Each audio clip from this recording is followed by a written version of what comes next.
प्रार्थना करूया. हे परमेश्वर पिता दयाळू बाबा, संत दिवसाबद्दल तुझे आभार मानतो. महान परमेश्वर, आशीर्वादित परमेश्वर, तुमच्या वचनात चालणाऱ्या प्रत्येकांना सहाय्य कर. ही प्रार्थना आम्ही आमच्या प्रभू येशूच्या नावाने करतो. आमेन. Hallelujah, hallelujah, hallelujah. तर रोमकरास 11 अध्याय 27 वचन घे.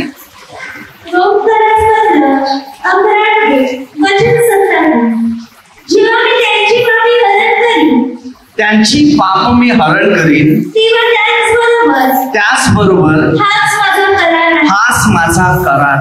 जेव्हा आपली पाप परमेश्वर काढून घेऊन जाईल, हालेलुया, तोच आपला करार होणार. हालेलुया. जर तुमच्या शरीरात पाप आहे, तत्पर्यंत करारपत्र तुमचं तिकडेच बसलेलं आहे. हालेलुया. ज्या माणसाला वचनाचं, शिक्षणाचं किंवा त्याच्या नियमाचं जर अनुभव आहे, दुसरं वचन 12:9.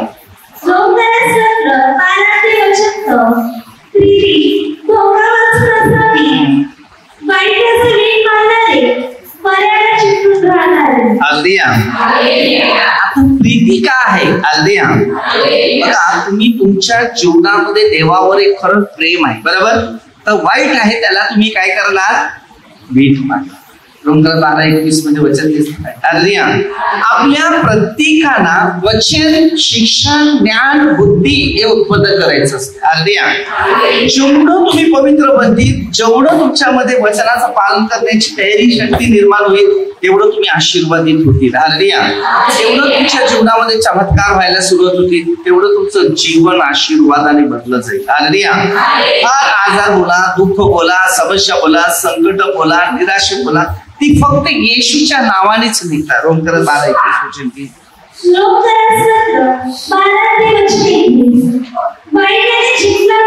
वाईट आणि जिंकला जाऊ नको, तर बऱ्याने भांडण करून काय होणार आहे का? हालेलुया. काय म्हणत नाही. तुम्हाला लोकांशी चांगलं वागायचंय, बनायचंय, घडायचं असेल तर कसं बोल? प्रेमाची शुद्ध बोलायला लागतील, काय चिडून बोलायला लागेल? भूक लागले, आवाज बंद झाले. हालेलुया. अरे मनुष्य जेव्हा इंटरेस्टली असतो बोलतात त्याला. हालेलुया. आणि जेवढा इंटरेस्ट माणसामध्ये वचनाच्या द्वारे असतो, तो बाकी कशाद्वारे नाही. हालेलुया. म्हणजे असेल बऱ्याने जिंक. जेवढं तू बऱ्याने जिंकते, तेवढं तुझ्या जीवनामध्ये सगळं चांगलं चांगलं चांगलं व्हायला सुरुवात होईल. 13 अध्याय 10 ते 11 वचन की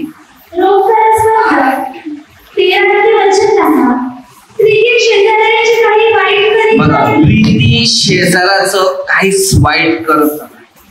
तुम्ही प्रेमाने वागा, शेजाऱ्याशी काय होते बघा. आणि नाही तर शेजाराची निंदा करा, रोज घराच्या आजूबाजूला भांडणं टमटम टमटम वाजलेलं आहे की नाही, भांडण होणारच. हालेलुया. कोणा सागीवरून, कोणाचं सांदीवरून, कचऱ्यावरून, काय ना काही शेजाऱ्याशी. पण प्रीती असलं ना तर तिकडे कचरा पडलं ना, काय पडलं त्याच्यावर कोणाचं लक्ष नसणार. हालेलुया. पण नफरत निर्माण असलं, हालेलुया, नुसतं या घरात त्या घरात जरी बघितलं तर माझ्या घरावर तुझं लक्ष कसं? हालेलुया.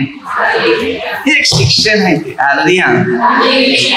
कारण मनामध्ये संशय, प्रीती हे नियमशास्त्र पूर्णपणे पाळलेलं आहे. हालेलुया. आता जर आपल्यामध्ये प्रेम देवाने दिलेलं आहे, ती नियमशास्त्र पाळू शकते. कारण योहान 15:12 मध्ये दिलेलं आहे, ज्या प्रीतीच्या द्वारे तुमचं भविष्य जोडलेलं आहे. योहान 13:34. प्रीतीद्वारे सगळे प्रश्न सुटतात. हालेलुया. बघा, आजचं लोकांचं प्रेम कशावर आहे? मोबाईलवर आहे, टीव्हीवर आहे, गाडीवर आहे, बंगल्यावर आहे, अनेक मोहात, वाईट विचारात. ही फक्त भविष्यात तेच चित्र चालते, पैसा. परंतु माणूस सांगा की माणूस हा सगळं व्यर्थ दिवस घालवतो, पण तेवढंच प्रेम त्यांनी देवावर केलं, त्या माणसाला समाधान आणि शांती मिळते. फक्त विचार करा, ज्या माणसामध्ये समाधानिक शक्ती आहे तो मनुष्य खोटं बोलत नाही. खोटं बोलणाऱ्या माणसाला फार दुःख आहे, आपत्ती आहे, समस्या आहे, आजार आहे, निराशा आहे, आर्थिक परिस्थिती आहे, सगळ्या परिस्थितीमध्ये कमजोर आहे, कारण त्याचा खोटापणा त्याला खातो. लक्षात ठेवत. बरेचसे लोक सांगतात आमचा धंदा होत नाही, बरेच लोक सांगतात आमची आर्थिक परिस्थिती फार कठीण आहे. आणि त्याला कठीण आहे त्याला कारण काय माहितीये? कारण आम्ही देवाबरोबर नाही. आमचं नातं जास्त आमचं नातं जे आहे ती दुष्ट आत्म्याबरोबर बसले. मग ते दुष्ट विचार, दुष्ट कल्पना, दुष्ट कार्य ना, याच्यात मनुष्य कुठेतरी कमजोर पडलेला दिसतो. पुढे वचन ते समय ओळखून हे करा, आता तुम्ही झोपेतून उठावे, आता वेळ आलेली आहे. विश्वास ठेवलेला कारण जो विश्वास ठेवतो बघा तेव्हा तारण. जर आपला विश्वास नाही तर तारण कसं येणार मला सांगा? अरे 4:12 मध्ये दिले, 16:31 मध्ये दिले, रोमक्रस 10:9 वचन दिले. तारणाचा विषय, तारण धावते कधी, तारण येते कधी? जेव्हा मी विश्वास ठेवतो देवावर तेव्हा त्याच्याद्वारे तारण आमच्या पाठीमागे. तुमच्या प्रश्नाचं उत्तर तुम्हाला सोडायचं आहे, तुमची प्रश्न तुम्हाला सोडायचा आहे. जर तुमच्यामध्ये पाप आहे आणि पश्चाताप केला नाही तर तुमचं शरीर तुमच्यामध्ये दुःख आणि संकट याचा भार तुमच्या डोक्यावर आहे. तुमची कर्म तुम्हाला, माझी कर्म मला बघा.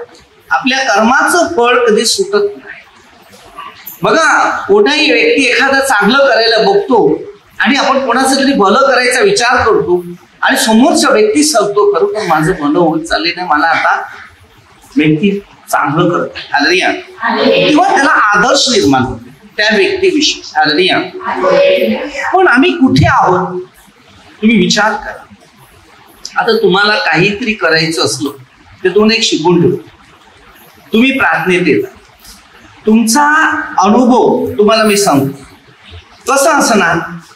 जेव्हा प्रार्थनेत येतात ना तेव्हा हर चीजचा सल्ला घ्यायचा. कुठलाही सल्ला घ्या, कुठलाही सल्ला घ्या. तुम्हाला मी सल्ला देईन, मग तो सल्ला देवाची इच्छेने तो सल्ला तुम्हाला उपयोगी. पण तुम्ही तुमच्या मर्जीने काहीतरी करा, सुरुवात करा, काही नाही होणार. लक्ष ठेवा, कधी पण सांगून ठेवतो, प्रार्थनेने जीवन जगणारे येणाऱ्या लोकांची ही परिस्थिती. भले तुमच्या आजारी होती, तुमच्या समस्या होती, तुमच्या आर्थिक परिस्थिती होती, तुमचे कोणतेही प्रश्न असू, फक्त तुम्ही पहिले विचारा. कारण जे आहे आपण प्रार्थनेत येतात ना तर आपल्या पाठीमागे दुष्ट आत्म्याचा पूर्ण मोठा प्लॅनिंग असतो. कशाला? आपल्याला दुष्टाहीत नेण्यासाठी. आता तुम्ही इकडे बसले म्हणून तुम्हाला काय वाटलं, तुमची संगत मैत्री झाली तर तुम्हाला वाटले देवाचे लोक आहेत. जेव्हा लक्षात ठेवायचं, जेव्हा देवाचा शब्द चोरून खातो आणि दुसरा शब्द तुमच्या डोक्यात टाकतो तेव्हा समजून घ्या की तो दुष्टात्मा तुमच्या जोडीला बसलेला आहे. समजलं? आणि तुमचं कोणतं चांगलं काम करून देणार. दिवसांदिवस तुमची वाईट कामं करायला सुरुवात करेल पण चांगलं करून देणार. एक पक्क लक्ष ठेवायचं, लक्षात ठेवा. मग जेव्हा तुम्हाला आम्ही सल्ला देणार तो सल्ला दिल्यानंतर देवाला सांगणार की देवा या व्यक्तीच्या काही समस्या आहेत, काही गरजा आहेत, काही दुःख आहे, काही आपत्ती आहे, काही निराशा आहे, तर या व्यक्तीच्या दुःख दूर होण्यासाठी तुम्ही काहीतरी प्रयत्न करा. हालेलुया. त्याच्या मनामध्ये ना एक चांगलं योजना सोडते, म्हणजे जिथे दुसरे स्वार्थ जे योजना आहेत ती बाहेर काढते आणि देवाच्या योजना त्याच्यामध्ये द्यायला सुरुवात करते. मग त्यांना हळूहळू त्याच्यात फरक पडतो, बदल होतो आणि त्यांचे कोणतेही प्रश्न आहे ते सुटले जाते. समजलं, लक्षात ठेवा. म्हणून ती धार्मिकता म्हणतात. धार्मिकतेच्या व्यक्तीकडे जाऊन लोक सल्ला का घेतात? कारण त्या धार्मिकताच्या द्वारे आमची धार्मिकता प्रसिद्ध होते. म्हणजे आमचे जे प्रश्न आहेत ते म्हणून आपण येतात आणि मग साक्ष सांगतो की माझ्या प्रार्थनेच्या द्वारे माझ्या या जीवनात चमत्कार घडला, या प्रार्थनेच्या द्वारे माझं हे घडलं, माझ्या प्रार्थनेच्या द्वारे अशा गोष्टी घडल्या. त्याला कारण तेच आहे की तुम्ही देवाबरोबर चालतो म्हणून तुम्ही देवाची गौरव करता. मग ते 5 वेळाप्रमाणे सत्कर्म पाहून परमेश्वराचे तिथे गौरव होते आणि तिकडे आमच्यामध्ये एक सत्कृत्य बनते. तुम्ही प्रयत्न करा, तुमच्या मर्जीने जेवढे स्वतःहून मेहनत करा, कुठले तरी प्रयत्न करायला सुरुवात करा. जर पूर्ण जर तुमचं कार्य सफल झालं तर मला सांगा. एक कार्य सफल होईल, ते कोणतं होईल? एक दुष्ट आत्म्याच्या इच्छेनुसार. आणि ते कार्य जर सफल झालं तर तुम्ही फसले आणि तुमच्या जीवनात फार मोठं संकट, आपत्ती उत्पन्न होते. आम्हाला काय शिकायचं आहे, काय घ्यायचं आहे, काय बनायचं आहे, हे पहिला मुद्दा आपण शिकून घ्या. जो देवाशी एक होतो, देव आपल्याशी एक होतो, देवाची उपस्थिती आपल्यामध्ये राहते, तेव्हा देवाचा खरा अनुभव तुम्हाला शिकायला मिळतो. पहिला पाप काढा. जसं तुम्ही पाप काढत जातील ना तेवढं तुमचे फायदे होतील आणि जशी तुम्ही पाप वाढवत जातील तसं तुमचं स्वतःच नुकसान प्राप्त केलंच आहे. रोमक्रस 3:10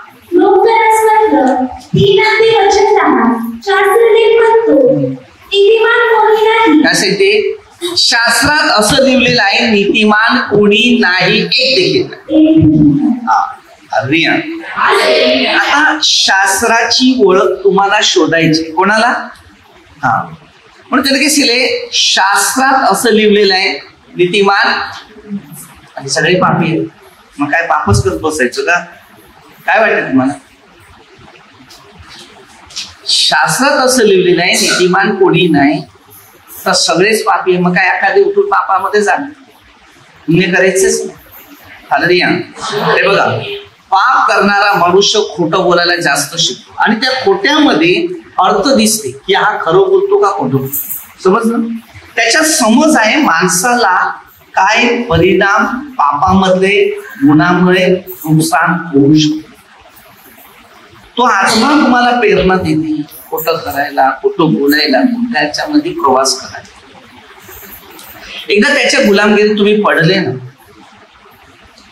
तुम्हाला निघणं फार कठीण आहे. लक्षात ठेवा. जेव्हा मनुष्य त्या गुलामगिरीत, योहान 8:32 दिले, सत्य समजेल, सत्य तुम्हाला बंधनातून मुक्त करेल आणि जेव्हा तुम्ही त्या सत्यात प्रवास करायला लागले ती तुमची बंधनं होती, म्हणजे पापामध्ये पडणारी जे दुष्ट आत्म्याची शक्ती होती ती पडून जाते. पापच माणसाला, शरीराला कमजोर करण्याचा एक हत्यार आहे. समजलं? मग तुम्ही काय करते, तुम्हाला स्वतःला कळणार नाही की हे माझं पाप आहे, मी काय करतो मला कसं समजत. म्हणून पौलाच्या द्वारे आपल्याला अशा गोष्टी शिकायला मिळाल्या. म्हणून पश्चाताप करणं गरजेचं आहे. आता त्याच्यामध्ये 3 अध्याय 20 ते 22 पर्यंत वचन घेऊन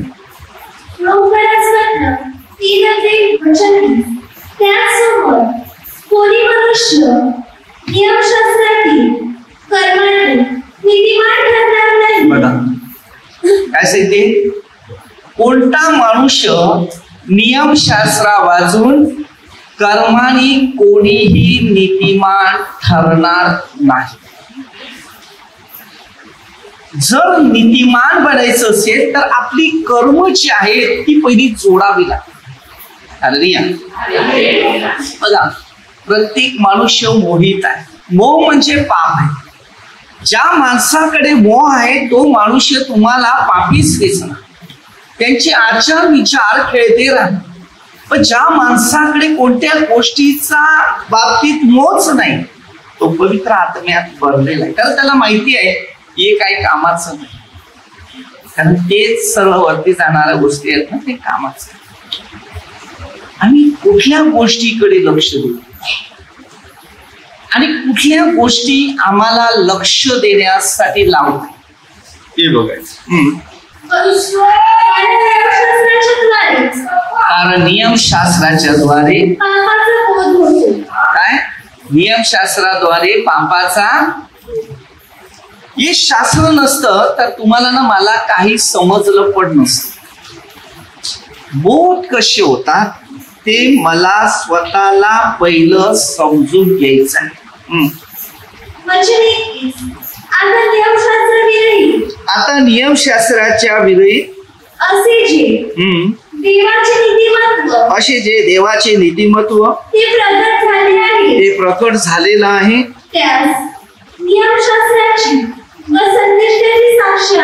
नियमशास्त्राची व संदेशाची साक्ष.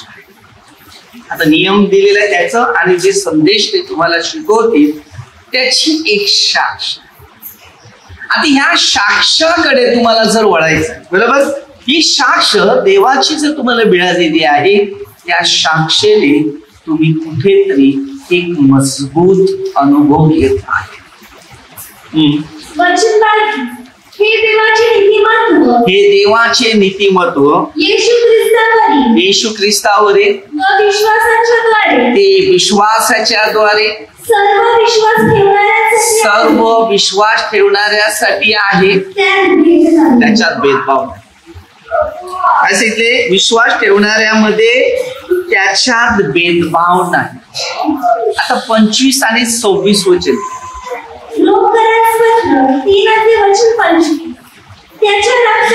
त्याच्या रक्ताने ते विश्वासाच्या द्वारे ते प्राशित होण्यास देवाने त्याला पुढे ठेवलं यासाठी की पूर्वी झालेल्या पापांची देवाच्या सहनशीलतेने उपेक्षा झाल्यामुळे त्यांनी आपले नीतिमत्व व्यक्त करावे. आता तुमच्यामध्ये नीतिमत्व काय आहे ते जर व्यक्त केलेलं नसेल तर नीतीच्या गोष्टी तुमच्या शरीरात प्रवास करणार नाही. काय तुम्हाला ज्या गोष्टी देवाने चांगलं केलेलं आहे किंवा चांगलं बनवले किंवा घडवलेलं आहे बरोबर तुमच्या जीवनात नीतीच्या काहीतरी गोष्टी असतील की नसतील. मग असल्यानंतर काय करावं ते दुसऱ्यांना नीतिमानाचा मार्ग शिकवा. आता मला मिळालं तर मी तुम्हाला शिकवेल बरोबर. नीतिमत्वाचा भार घ्या. नीती माणसाला जीवनात समाधान शांती आनंद उत्पन्न करते. अनीती माणसाला बिघडवायचं काम करते भडकवायचं काम करते निंदा करायचं काम करते द्वेष करायचं काम करते. हा तुमच्यातून 2 प्रश्न आहेत बाहेर उतरणारे. एक सगळं लोकांचं मन जिंकणं हे नीतीचं आहे. कुणाचं मनाला धक्का देणं हे अनीतीचं आहे. तुमच्यातून तुम्हाला शोधायचं आहे की तुम्हाला नक्की प्रश्न सोडायचे कोणते चांगले की वाईट. आणि वाईट जर सोडायचं असेल तर फार कठीण परिस्थिती नंतर रिटर्न येते मग नुकसान होतं. आपले नीतिमत्व सांप्रतकाळी असे दाखवावे की आम्ही नीतिमान असावे. बघा येशूवर विश्वास ठेवणाऱ्या नीतिमान ठरवणारे असावे. आता माझा विश्वास येशूवर आहे मला नीती बनलं पाहिजे. मी पापात पडलं नाशात पडलं गाडीत शैतान येतो आपली परीक्षा घ्यायला. कधी कधी डोक्यावर दुनियाचं टेन्शन उभं करेल समस्या उत्पन्न करेल. अरे या पण घाबरायचं नाही. त्याच्यामध्ये उत्साहित आतून तयार व्हा. बाहेर रूप कसं तरी असलं तिचा समजलं बाहेर रूप कसं तरी असलं अरे या आतून तुमचं फाईट राहायला पाहिजे की मला जबाबदारी दिली मला काम दिले मला कार्य दिलेलं आहे. बघा घोडा असतो त्या घोड्यावर मनुष्य बसतो. घोड्याच्या अंगात ताकद असते आणि माणसाच्या अंगात पकडण्याची शक्ती असते तेव्हा तो घोड्यावर बसतो. घोडा जसा उडेल तसा तो उडत जातो. समजलं. हालेलुया. पण त्याचा विश्वास आहे की त्या घोड्यावर मी बसलाय, घोडा मला पाडणार नाही. बरोबर ना? तेव्हाच तो घोड्यावर बसला. असं मी आहे आणि तुम्ही असे. माझा विश्वास त्या परमेश्वरावर आहे, तर मी खाली पडणार नाही, तर मी जाणारच, माझा प्रवास पार होणारच. तर आत्मा आणि शरीर हे मजबूत पाहिजे. लूक 3:22 प्रमाणे येशू ख्रिस्ताने एक मजबूत ठेवलं. अरे येऊ दे ना संकट, काय करतात का? संकट येणार नाही, सगळं सुखच येणार. ज्या जीवनाला संकट वाटतात ना, तर त्यांनी योगचं पुस्तक वाचायचं बस. कारण तुम्हाला त्याच्यात खूप अनुभव शिकायला. तो किती धैर्यवान होता, किती विश्वासी होता, किती सहनशील होता. एकाच व्यक्तीच्या द्वारे चांगली गोष्टी. आणि सगळ्यात ते आणि त्याच्यानंतर जे बघितलं तर मोशे. मोशेचं अनुभव जर घेतले, 4-5 पुस्तकं त्याने तयार केली. आणि ह्या 5 पुस्तकामध्ये जुना करार उत्पत्तीपासून ते अनुवाद पर्यंत जायचं. हालेलुया. तुम्हाला अनुभव त्याच्यातून घ्यायचे. मोशे सरळ सरळ देवाबरोबर राहणार. जसा परमेश्वर त्याला बोलतो तसा तो करतच. चुकायचा पण तरी पण जायचा. तो माणूस स्वभाव, माणूस अवतार आहे. त्या माणसाची दिशा त्याला माणसाला दाखवत होता की तुझी चूक झाली तर तुला हा दंड आहे, हा शब्द आहे, हा त्रास आहे, हा दुःख आहे. आपण स्वतःला काय शिकायचं माहितीये का? मी काय चूक केली, मी काय पाप केलं, मला भोग आहे. लक्षात ठेव, ते शिकायचं. आम्ही कशी शिकले असे शिकले. आमची पाप झाली ना, आम्ही पदरी घेतली, आम्हाला कळायला लागले या पापाने हे झालं, या पापामुळे हे त्रास झाला, पापामुळे ते त्रास झाला. मग पाप होतं ना, ते खाली करायला सुरू.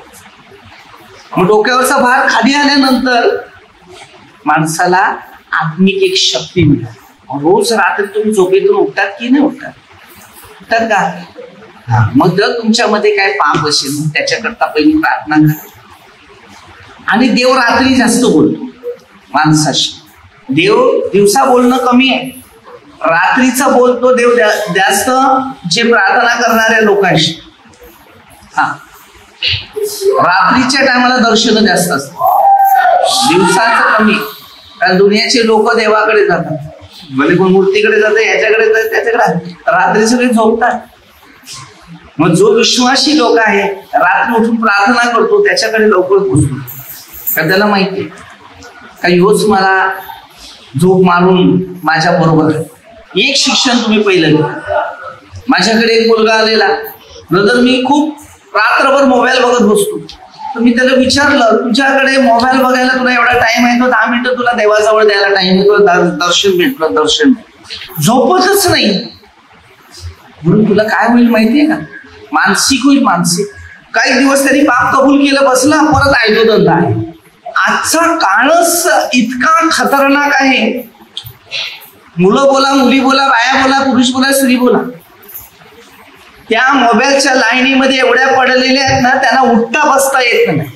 हे मोठं तुमच्या घरात सैतान. जी वेळ तुम्ही तेवढी त्याला देतात ना, तर फक्त तेवढी अर्धा मिनिटं द्या त्याची, आणि देवाला वेळ द्या. देव तुम्हाला काय देतो?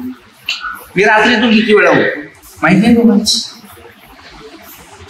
मला झोप नक्की माहिती नाही, पण सत्य तुम्हाला सांगतो की ज्या तुमच्या जीवनात दुःख येऊ दे, समस्या येऊ दे, संकट येऊ दे, निराशा येऊ दे, तुला जे पाहिजे ना, रात्री उठ आणि प्रार्थना कर. तुमचा प्रत्येक प्रश्न मी तुला सांगतो, चॅलेंज देतो, तुम्हाला सगळं मिळेल. आणि तीच प्रार्थना आपली खरोखर पूर्ण पावते. म्हणून मला रात्र झोप नसते. सगळ्या लोकांसाठी प्रार्थना करतो.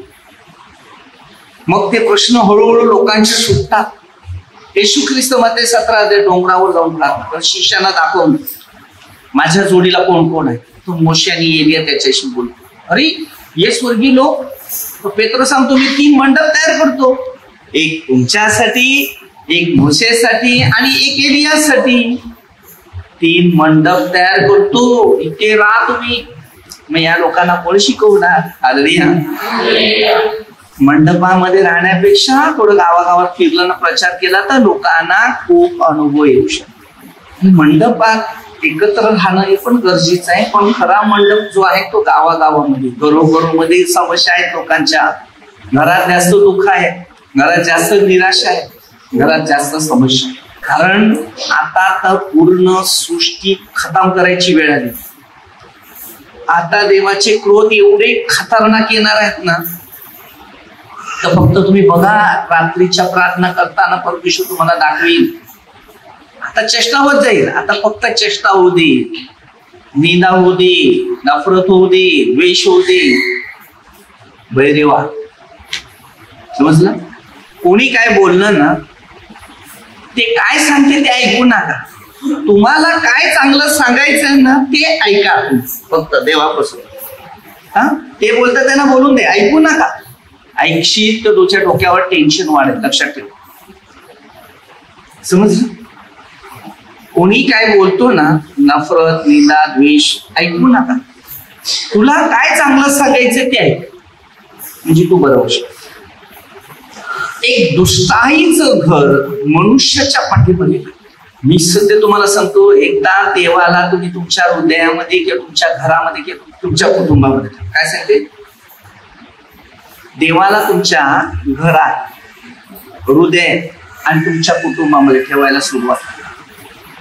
कोणता देव? जीवित परमेश्वर. फोटो नका ठेव. फोटोला आग लागली ते सगळं जळेल, पण याला आग लागली ना तरी जळणार नाही. एशिया 43 मध्ये स्पष्ट दिलेली, तो आगीतून जा, नदीतून जा. आज हे जीवन असं आहे. आज आपलं प्रत्येक व्यक्तीचं जीवन एक शोधून काढायचं. आग आपल्या शरीराची जी असते ना ती विझली पाहिजे. शरीरात आग असते, आग, नफरत, निंदा, द्वेष, संशय. ही आग विझवा आणि लोकांचं भरं बोलायला सुरुवात, आशीर्वाद पाठीमध्ये. जर तुम्ही ती आग विझवणार नाही तर तुमचं जीवन कमजोर. मला एक छोटस रात्री स्वप्न आलं सकाळच्या टाइम. रात्री मी 3-4 वाजेपर्यंत झोपलेलो नाही. 4च्या नंतर माझी झोप, तर सकाळी उठलो तेव्हा ना एक ऊसाच्या सारख्या पात्या पात्यासारखं होतं. ऊस होता ते का माहिती नाही, पण तो ऊस कसा असतात तशा पात्या पात्यासारखं ते सगळं ना, त्याला आग लावायला, म्हणजे आता त्याला आग लावायची. मीच घेतलेलं, मला आता त्याला आग लावायची. पण त्याच्यानंतर मी काय केलं, त्या झाडाच्या फांद्या ज्या होत्या ना ते कापल्या त्याच्याच, मग त्याचं बांधलं, एक जोड्या बांधल्या अशा, आणि त्या जोड्या बांधल्या आणि आग लावतो. पण वारा एवढा आहे की ते पेटत जाईल, टाकून पेटेल, सगळं जाईल. तर ते बांधून ठेवलं की जसा आग वाढत गेली का फटके मारत जायचं, आग वाढत जाईल त्याला फटके मारत जायचं. सकाळी उठलो, हे काय, मला आग लावली नाही, अर्थ काय समजलं नाही. देवाला सांगितलं मला याचा अर्थ मला पाहिजे. हे असं स्वप्न कशासाठी होतं? दानियेलला माहिती होतं, मग आता मला पण माहिती पडू दे, तर काहीतरी शिकव मला, त्याचा अर्थ काय. हालेलुया. तेव्हा प्रभू सांगते, ही सगळी आग लागलेली आहे पृथ्वीमध्ये, विझवण्यासाठी फक्त तूच उभा आहे. यांच्या हृदयाला आग लागले, ते विझवण्यासाठी फक्त तुलाच मी उभं केलेलं आहे. तूच त्यांना फक्त विझवू शकतो. तेव्हा मला समज आली की माझा जीवित परमेश्वर सत्य उत्तर. आज तुमच्या शरीराला आग लागली म्हणजे तुम्ही पेटणारी आहे, अग्नीमध्ये जळणार आहे. तर आता विझवण्यासाठी मी फक्त उभा राहील. 43 अध्याय 1 वचन, तू आगीतून जा, नदीतून जा, तरी तुला ज्वाला. आज तुम्ही जीवनामध्ये बघा, तुम्ही अग्नीत पडत चाललेले आहे, प्रार्थनेपासून बहुकोत चाललेले आहे, आगीच्या लोळ्यामध्ये लोळत आहे. आता पेटणार आहे तुम्ही सगळे. तर त्याच्या अगोदर वळा, वचन घ्या, आत्मपरीक्षण करा, अर्थ समजून घ्या. तर जर हे भिजलं नाही तर पेटणार नाही. तर परमेश्वराने मोशेच्या हातात काठी दिली आणि ती अरोनला दिली की सांगते हे घे आणि अरोनच्या हातात दे, त्याला तू अधिकार दे, तुला मी आज्ञा दिल्या, तू आज्ञा त्यांना शिकव. मग पुढचं काम आपण बघू. परमेश्वराने सर्व प्रश्न सोडले. जे परमेश्वराच्या बाजूने होते ते मोशे जवळ आले, म्हणजे परमेश्वराच्या राज्यात. आणि जे परमेश्वराच्या नियमापलीकडे जात होते अगणित सगळं भस्म झालं. मात्र तुम्हाला कुठे जायचंय तुम्ही स्वतः विचार करा. कारण जर पाप आपल्या मागे असेल तर भविष्य आपल्या मागे नाही. लक्षात ठेवा, खरं बोलायला सुरुवात करा. माणसाकडे नको खरं बोला. तुमचं काय चूक आहे ते खरं तुम्ही सांगायला जाते ना, अख्ख्या दुनियाला. देवाला सांगा तू चुकले ते. कोणाला?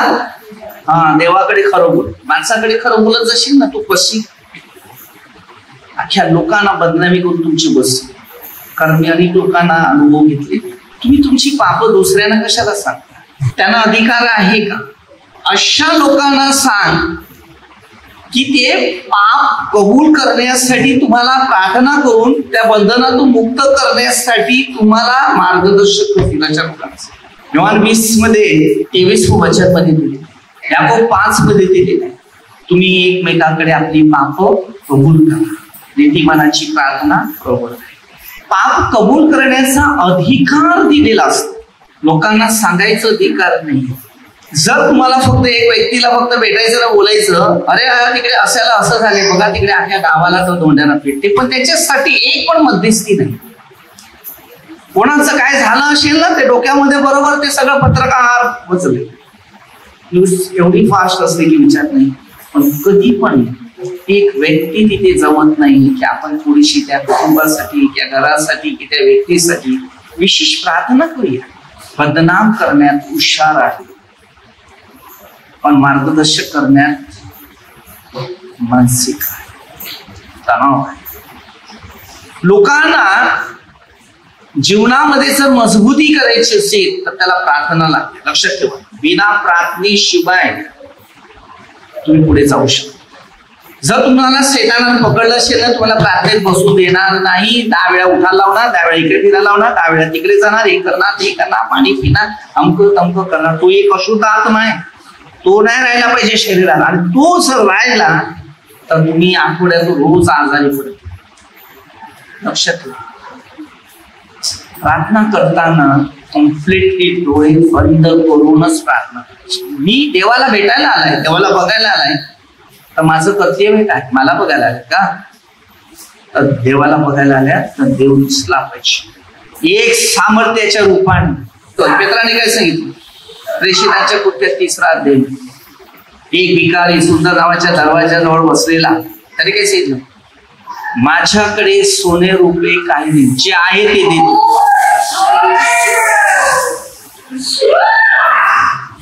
त्यांच्याजवळ येशू होता, त्याने दिला. घे, आपल्या जीवनामध्ये एक शिक्षण घ्या. जीवित परमेश्वर जर नसेल तर बाजूला व्हा. न देवाचा शोध करायचा नसेल तर बाजूला व्हा. कारण प्रार्थना कमी असल्यावर शैतान घरात असतो हे मी 100% अनुभव घेतला. काय खरोखर तो असा पेत्राच्या पहिल्या पत्रामध्ये 5:8 मध्ये दिलेला आहे की तुमचा शत्रू शैतान गरजणाऱ्या सिंहासारखा कोणाला गिळू, कोणाला पकडू, आज या पापामध्ये, या नाशामध्ये, या गाडीमध्ये.